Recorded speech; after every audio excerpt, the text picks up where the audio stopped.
अस्सलाम वालेकुम नाज़रीन, आज के प्रोग्राम में आपको खुशामदीद कहते हैं। उम्मीद करते हैं कि आप सब खैरियत से होंगे और बहुत ही मज़े के साथ अपनी ज़िंदगी को गुजार रहे होंगे। आज के इस प्रोग्राम में हम आपको पोल्ट्री की मुख्तलिफ़ इक़साम की फ़ार्मिंग के हवाले से गाइड करेंगे।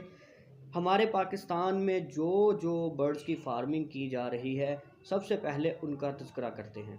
उनमें ब्रायलर फ़ार्मिंग, लेयर फ़ार्मिंग, बटेर फार्मिंग, डक फार्मिंग और गोल्डन मिस्री बर्ड्स की फार्मिंग, इसके अलावा फैंसी बर्ड्स की फार्मिंग जो है ये सर फहरिस्त हैं।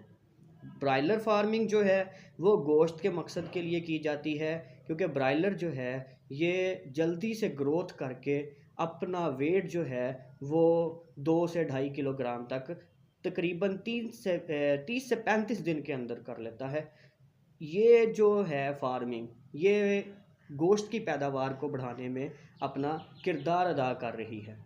लेयर फार्मिंग में हम इसलिए लेयर फार्मिंग करते हैं ताकि अंडों की जो कसीर तादाद में पैदावार है उसको हासिल किया जा सके।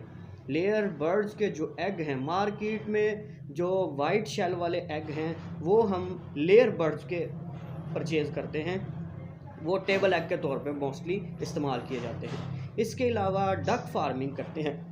डक फार्मिंग में गोश्त के मकसद के लिए भी की जाती है, अंडों के मकसद के लिए भी की जाती है।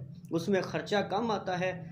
पोल्ट्री से भी जो लेयर बर्ड्स की फार्मिंग है उससे भी कम ख़र्चा जो है वो डक फार्मिंग पे आता है, लेकिन उसकी जो केयर है वो इससे मैनेजमेंट जो है उसकी वो डिफरेंट है थोड़ी सी। बटेर फार्मिंग करते हैं लोग, उसके अंडे जो हैं वो भी मार्केट में सेल आउट होते हैं। हमारे यहाँ लोकल मार्केट में इतना ट्रेंड तो नहीं है, लेकिन उसका जो गोश्त है यहाँ पे वो बहुत शौक़ से लोग खाते हैं। इसके अलावा फैंसी बर्ड्स की जो फार्मिंग है, फैंसी बर्ड्स में ये तमाम हैवी बफ आ जाती है, सिल्की आ जाती है, ब्लैक कोचिन आ जाती है, बैंटम्स आ जाते हैं। ये तमाम बर्ड्स जो हैं ये फैंसी कहलाते हैं। इनकी खूबसूरती की बिना पर इनको लोग रखते हैं, इनके फर्टाइल अंडे लेते हैं, उनको इंक्यूबेट कराते हैं और उन अंडों से जो चूज़े निकलते हैं उनको फिर सेल आउट किया जाता है। इसके अलावा गेम बर्ड्स, जिसमें असील एक ख़ास हैसियत रखता है, क्योंकि पाकिस्तान में मुख्तलिफ़ इक़साम पाई जाती हैं, जिनमें सिंधी और मियाँ वाली जो असील है ये एक ख़ास अहमियत का हामिल है।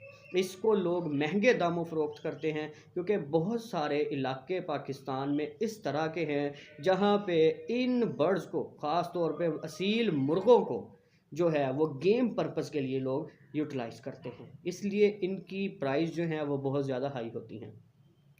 नाज़रीन, आज की इस वीडियो में हमने जस्ट पोल्ट्री फार्मिंग की इक़साम को डिस्कस करना था, वो हमने किया। आइंदा आने वाली वीडियो में हम बारी बारी इनकी फार्मिंग को डिटेल से डिस्कस किया करेंगे।